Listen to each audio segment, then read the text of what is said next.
hopefully that works. I have no idea if people are joining. Okay. Okay, it looks like people are joining. Oh, and that's my whole calendar for people to see. Okay, so what I'm hoping to do, hi folks, what I'm hoping to do is to watch the a16z talks that were just released today. This is basically a conference level turnout that I thought was pretty interesting and important. Not that interested in Mark Andreessen. Not, I think, important to understand Martine. And then Mira Murati makes a rare appearance live.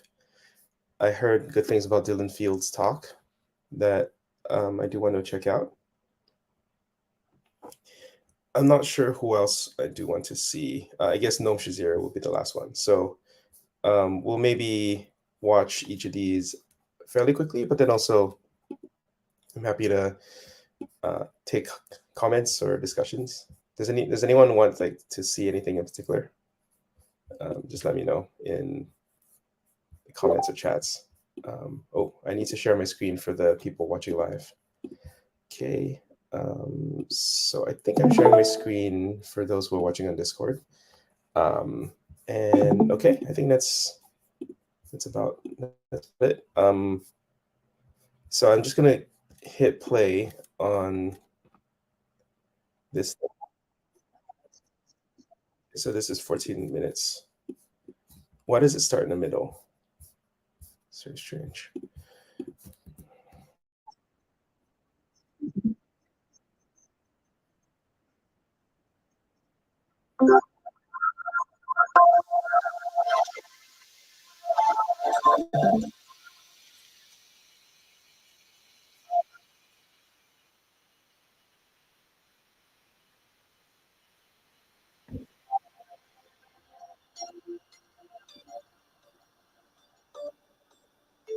And the beauty of not watching it live is that we can go 1.5x and do this. Okay.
car economics currently, I see. So is this where we are or where we have to go? I'm not sure.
Okay, that was very fast. I know some folks here are watching along live.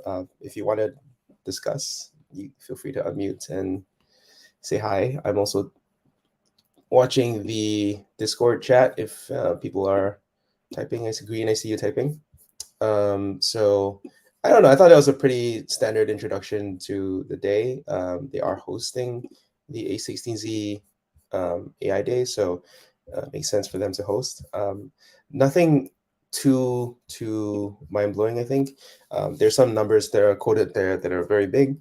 I think it's a little bit of there's another competing economic concept called the fallacy of composition, and there's also the concept of Amdahl's law about parallelization. And I think basically like the individual units of work, like casting Martine as a Pixar character, can go down 35,000 times in cost. But there's still coordinating pieces of work or higher level pieces of work that actually form the bulk of the value and the bulk of the cost that are not being competed away so quickly. So that's neither here nor there. Green says, "Do you always watch the speech? Too much AI news, lol." Not always, but I knew that some of these would be fairly information light, and when it's information light, you want to speed up the playback so that you can get the same density of information. Okay, so here's Mira. So yeah, I will say not always, but I think it's a good 2x speed. It's good for skimming. And that's definitely what we're doing when trying to skim. So here's a rare appearance from the CTO of OpenAI. This is more of conversation, so I have no idea.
Oh, my internet's dying.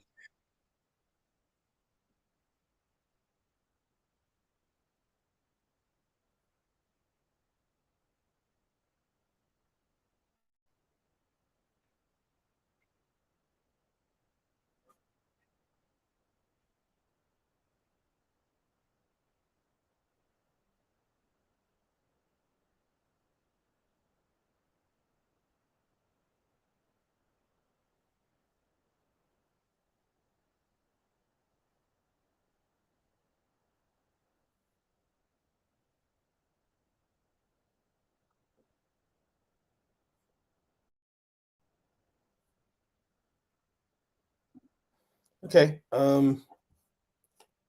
As expected, didn't get much alpha there, I guess. Someone on the Discord with an unpronounceable name um, says talking about so it sounds like here. So it sounds like OpenAI is charted on a path of charting a path of bigger models, scaling on data and compute. It sounds like there's a lot of room to improve on other axes. Thinking like tool use, have a modality where an AI entity reliably can work with precision numbers or efficiency of smaller models. I think that over loads the term modality. That's not typically what people mean when they say modality. Typically, it's something larger like images or audio or text to speech or something like that. Um, there is room to improve on other axes, but I feel like the general intelligence of something like a GPT-5 would work with precision numbers just fine, especially if they can code and have access to a sandbox. It's completely fine.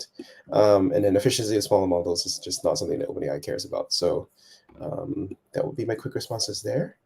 I also did in the GPT 4.5 essay a recap of the directions in which I think scaling has been fairly effective. My computer is dying because I'm streaming on 2 platforms right now, but I will mention that it is somewhere. Where's the GPT 4.5 piece? Hello? Yeah, my computer is like completely dying. Okay. All right, calm down. Okay, so um,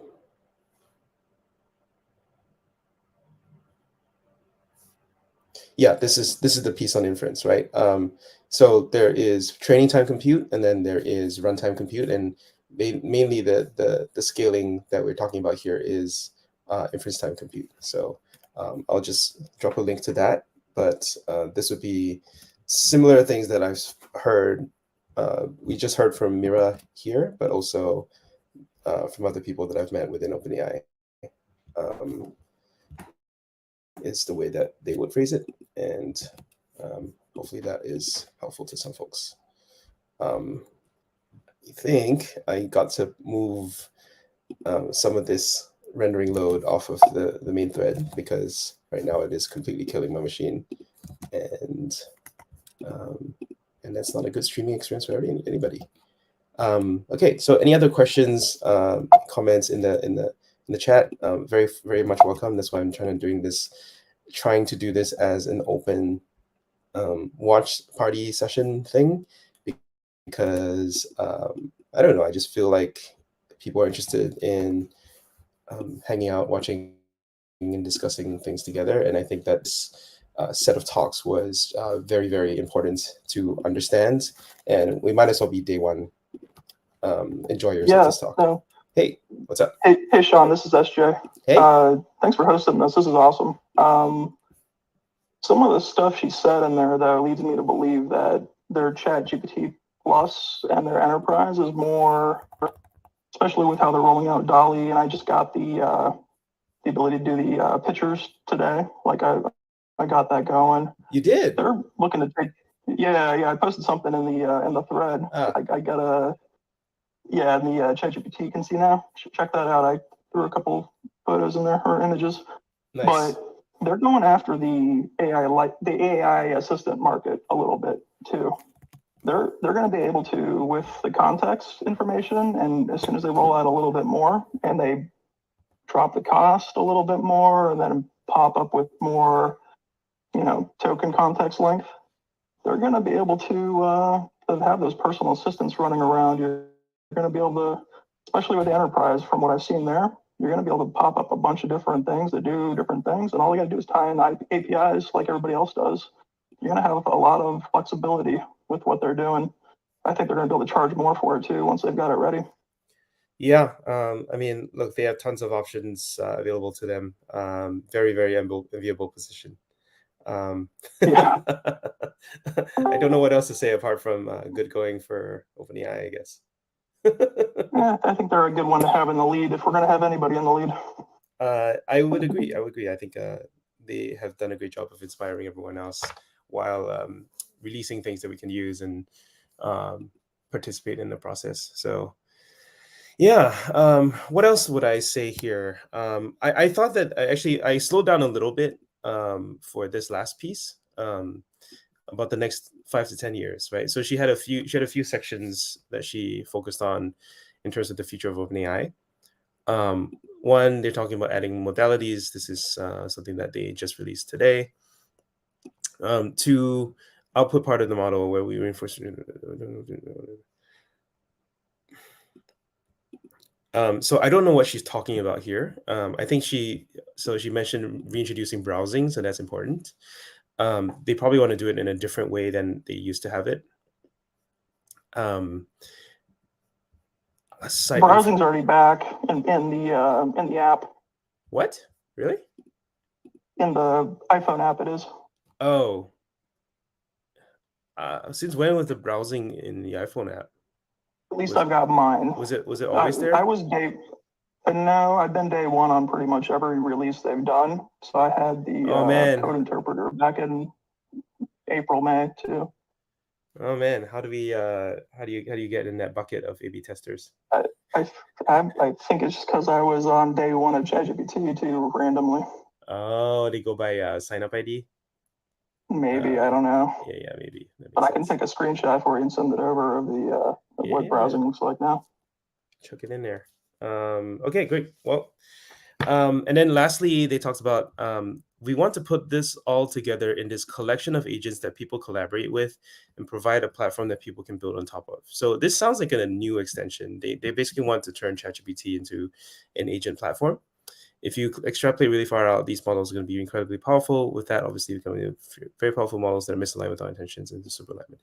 So blah, blah, blah. We knew about super alignment, but we did not know about the agent platform, and we did not know about the browsing coming back in again. So yeah, incremental things there from Mira. Yeah, let me know if you posted it somewhere. Discord is not the best with the chat. Okay, Green in the chat says Sam said that they will only sell the API, but now they're killing so many startups. Yeah, I agree.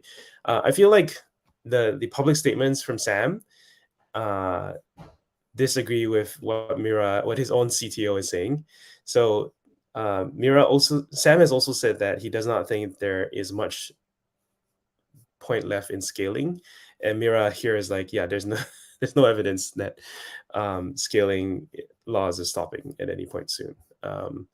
So over here she says there isn't any evidence that we will not get much better and much more capable models as we continue to scale them across the axis of data and compute.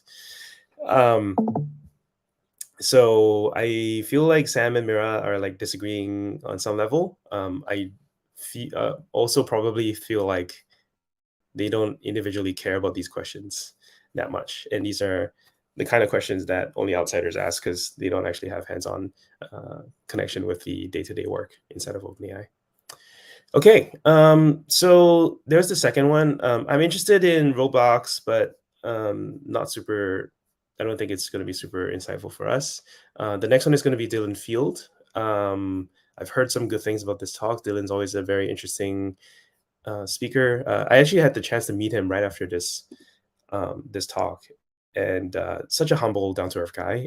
You would never know that he is a multi-billionaire many times over.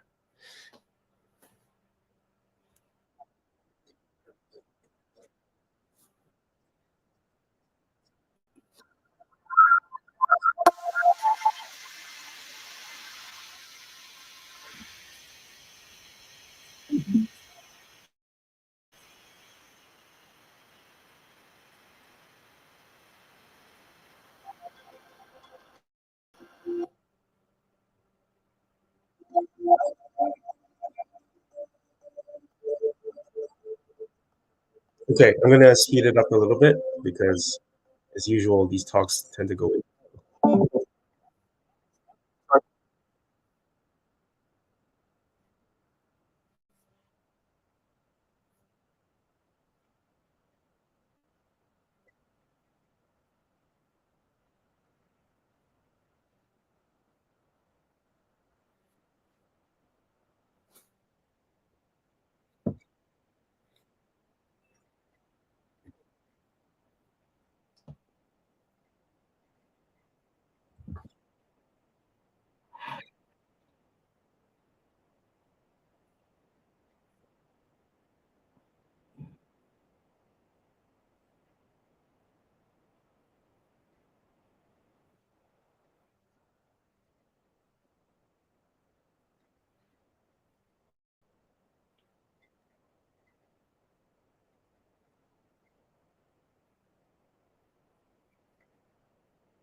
Sorry, my internet's really, really dying because I'm streaming across two platforms.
My God.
Okay, that's cool. I like the ending plug for Figma, like that.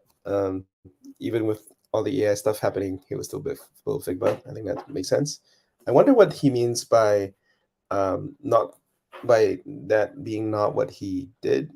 with Figma because I think for most of my conversations with people that it kind of tracks as to what Figma actually did in the early days, which is a lot of building prototypes and not a lot of actual building of the final product. So I'm interested in Noam Shazeer's talk, but I think I'm just going to take a detour and see what Dario Amodei has to say. If anyone has comments, would love to see you. Picasso, hi on the YouTube. Um, I um, I see everyone's comments, and because I'm streaming on two platforms, and then I'm also watching these talks at 2x. My computer is completely dying. But it's serviceable so far, so I'm tolerating with it. So there's two more conversations that we want to watch, and I think that will be it for now. I'm interested in Kevin Scott, obviously, but it's unlikely that there will be something useful there.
Oh God, I'm so sorry. My computer is.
Oh God, my computer is frozen.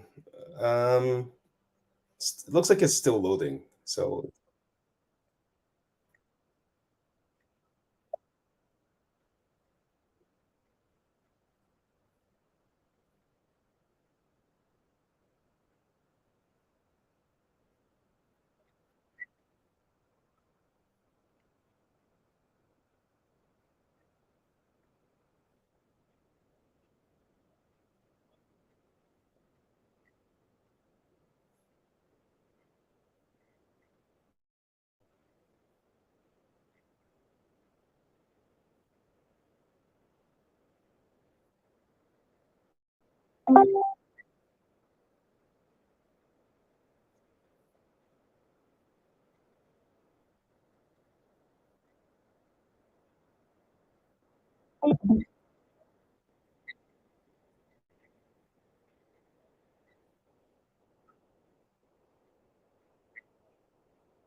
so that was a little bit frustrating in the sense that they got so close to having interesting answers, and then they never really followed up for the interesting answer.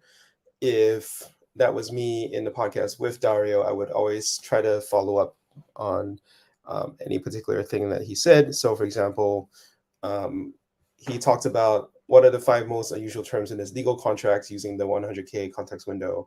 I would shoot back about the accuracy, particularly if those legal terms are in the middle, which we know to be very lossy. It's not something that Anthropic has particularly defended themselves against, in my mind.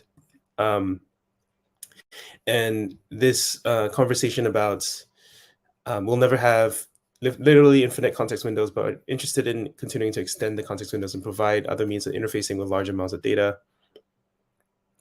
What do you mean by that? uh, Tell us how you implemented a 100K context window. Did you use Alibi? It's not something I don't think they've ever confirmed publicly, but it would have been nice for Dario to confirm it since it's relatively harmless conversation.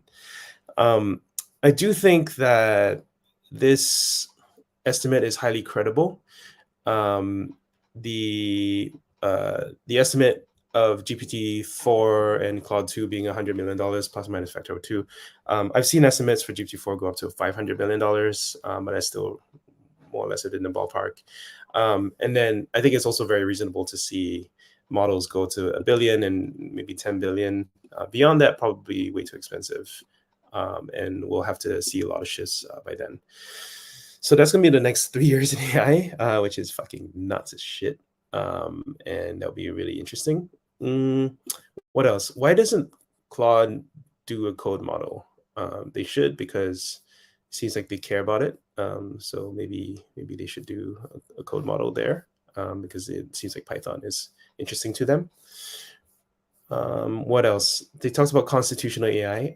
I think a reasonable explanation in defense of it. I would say that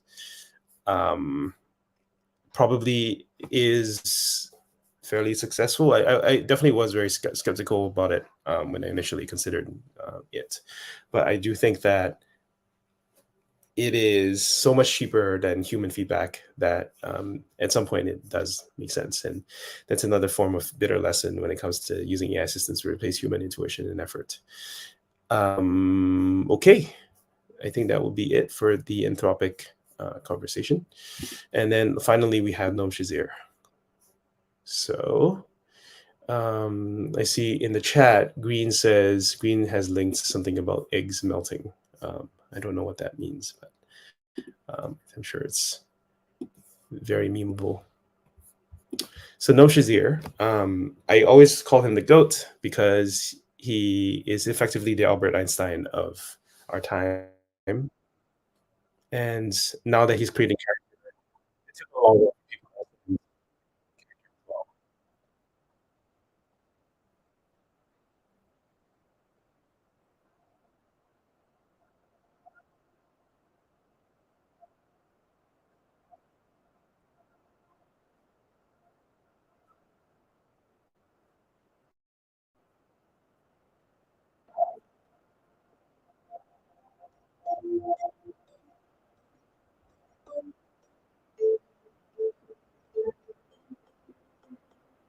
So Sorry, no,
Okay.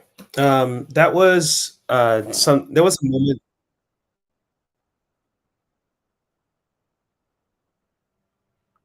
Okay, freeze on that. We will finish out the talk, but this is something I do want to internalize the math on.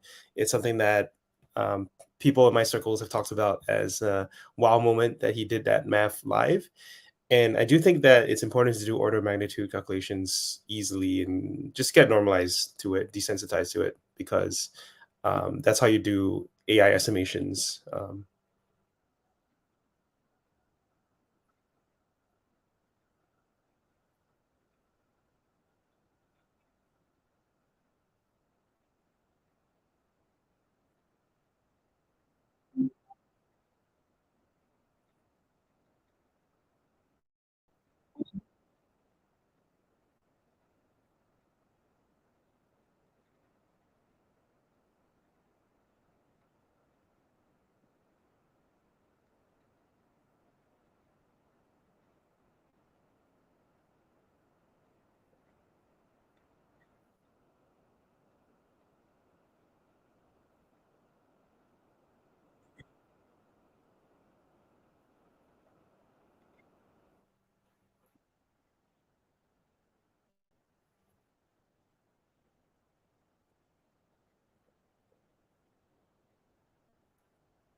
Yeah, still very bullish on scaling laws, building a full stack AI company. Um, He's long on loneliness because a lot of interactions with entertainment figures are parasocial. So why not an AI parasocial company? And I think Green, that's your answer here. Um, so that would be the answer that is from Noam Shazeer, right from the horse's mouth. What else can we learn from this? He said, we're going to launch something tens of IQs points smarter, hopefully by the end of the year. Smarter, more accessible, meaning multimodal. So he's going to also offer a chatbot company. I think that's interesting. I'm sorry. He's also going to offer a next generation AI model, and that's interesting. They don't do a lot of publicity around their models. He talked about frustrations at Google, which I think is well documented. Um, Millions of DAUs on average spending 2 hours daily on the platform. He did not confirm that either way. Um,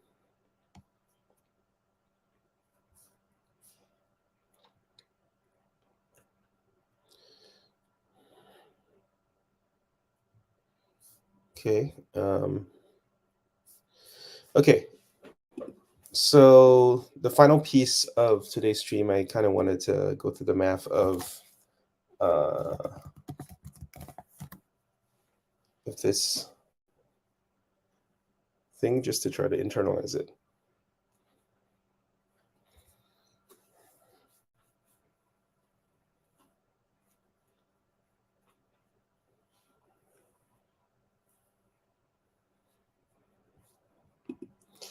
So number of H100s. By the way, if anyone wants to discuss anything that we saw today, feel free to unmute and chat because we're basically done.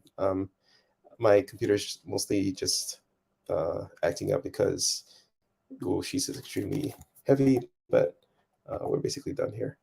I just want to make sure I internalize all these numbers myself. So that's 2, and then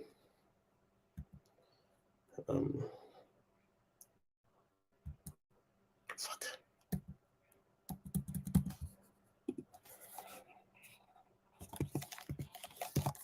wait, I need to restart my computer.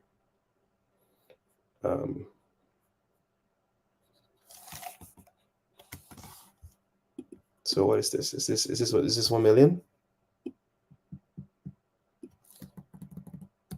This is 10 million. So I need to be like 1E6. Okay, so that's 1 million. And then each H100. So this would be 1E15 per second. So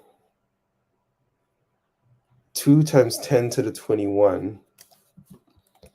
So total compute 2023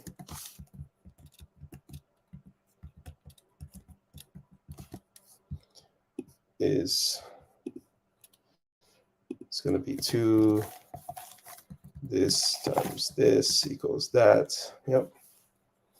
Divided by people on Earth, 8 times 1D9.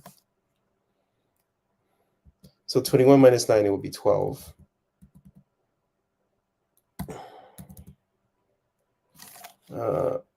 Oops.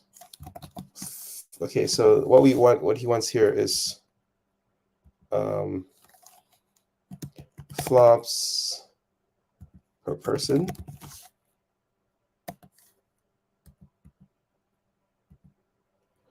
So it'll be this divided by this, and then this divided by this. So 1E12 is a trillion. And that's 1/4 of a trillion operations per second per person, which means that it'll be processing on the order of 1 word per second on a 100 billion parameter model. So he has some kind of plug number here, and that would be tokes per second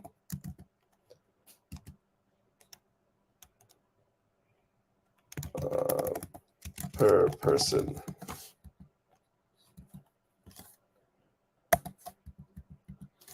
$100 billion parameter model, that would be 1E11.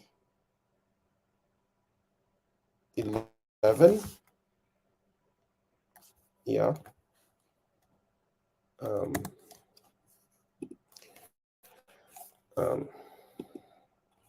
100B param model.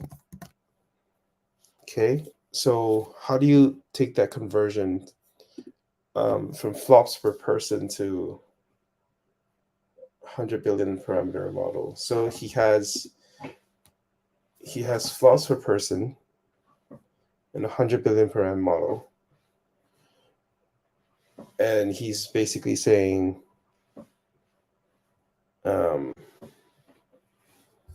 so he's fudging a little bit, right?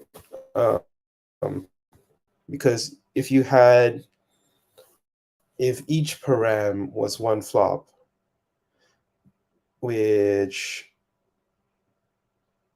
I think I don't know. I think it's maybe like 2 to 6 flops.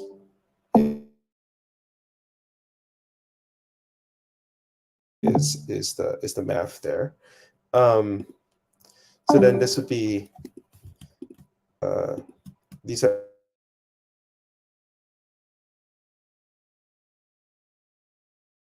estimates and real units. So let's just say 100 billion param model. I think this all works out in the end. So let's just say 4 times 4 times 111. So to fully inference a 100 billion param model, it requires 4E11 flops. And what I would do with that is take so to calculate the real tokes per second, the tokes per second per person number, what you do is you take flops per person divided by flops 400 billion per eye model.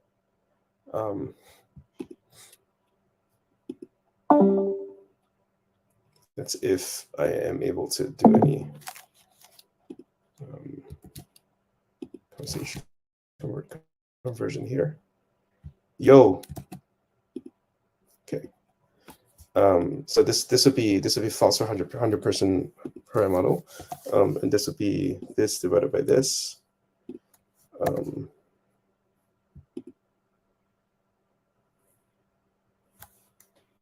Why is this not showing anything? Oh. 0.0625. Sorry. Yeah, I think it's going to be right, because what this guy is going to do is when we do this divided by this, oops, no. When we do 1E12 divided by 1E11, we get 10. And 10 times 0.6 equals to 10 times 0.06 equals to 0.6, and that is approximately equals 1.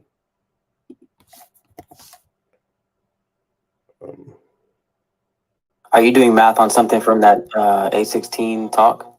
Yes, sir.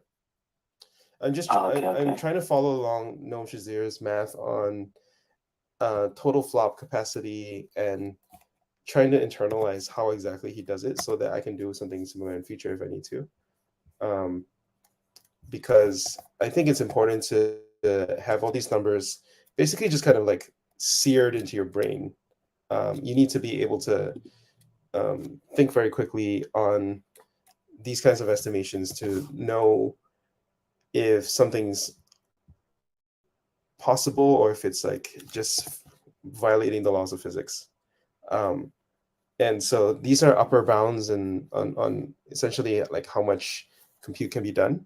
And it's very rare to get an opportunity to get all these numbers from somebody as credible as Noam. So I just wanted to work through what that looks like here, except that my computer's kind of dying. so I'm like not really able to perform at the normal speed that I would if I was just by myself. But I guess it's just interesting to expose this to others to show how people might approach this. Let me know if this is like too boring or something, but I think it's important to really work through these numbers. So he estimated that you can run about 1 token per second per person with all the compute that's coming on Earth online next year, and he was roundabout in the ballpark with some amount of assumptions that are kind of built in. I don't think this is difficult math. It's just you just have to be very comfortable doing order of magnitude calculations, which is how you do estimates for large numbers, right? So like all the other numbers don't matter. It's just like what order of magnitude are you talking about, and do they more or less line up? If they don't, then you're way off anyway, and the small numbers don't matter. Okay. Can we? I want to find some. So one thing I like to do when it comes to these math is to try to find interesting conclusions, right? Why does he memorize that 100 billion parameters is 1E11, and he knows that a trillion is 1E12, and how does he quickly arrive to this? Because all of this was done within the span of like less than a minute. I think that's fine. Well, so one thing I would like to know. Okay, so one thing I like to go through to internalize is to try to find out new constants that you can use as grounding assumptions for future conversations. So one thing that he did was he built up from number of H100s, and then he multiplied by flops for H100. So he talked about 10 to the 15.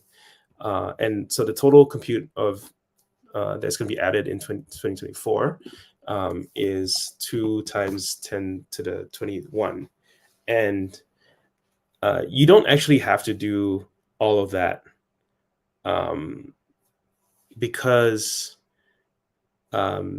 you can also talk about just the number of flops per H100, which is 1E15. And then divide that by 100 billion param model, which is 1E11. So let's just call this new numbers. And so what would this offer? So 100B models per H100. This would be, well, this would be 1. This would be 0.25, right? So we're going flops per H100 divided by the flops required for 100B per model. And this would be 1E14, 1E4. And so if I multiply these together, there's 2,500 inferences of this. And this is a useful result. This means that for every H100 I buy, I can support 2,500 100B models inferencing all at once. And that's interesting. I didn't know that. Does it pass the smell test? I would say yes. It could potentially go up. So if my estimate of 4 as number of flops per param is wrong, it might go down to 2. It might go down to 1. Noam certainly seems to be operating on an assumption of it's roughly 1. And so if he says that, then this goes up to 1, which means that this goes to 1E4, which means this goes to 10,000. So what we're really looking at is a range of between 2,500 to 10,000, 2.5 to 10K models. This would be GPT-3 class models. Concurrent GPT-3 models per second on an H100, which is a really powerful machine. Not gonna lie, that's pretty nuts. Is there anything insightful in the tokens per second calculation? I don't think so, because yeah, this is per second. Yeah, H100s is just super powerful. That's that's really the conclusion for these things. Okay, I think I'm happy with that. I don't think there's many other conclusions that can be drawn here. All of these are more or less given facts. Okay, cool. So I think that was it for this stream. I just wanted to go through some of the talks. I think useful, but also maybe not as information dense as some of the other talks that I like to watch are. But hopefully that was helpful. Any last words before we end the stream? I see someone discussing John Carmack, so we'll talk about John Carmack. But otherwise, that's it. Cheers. Bye-bye. So, Wix, for the next time you do that, your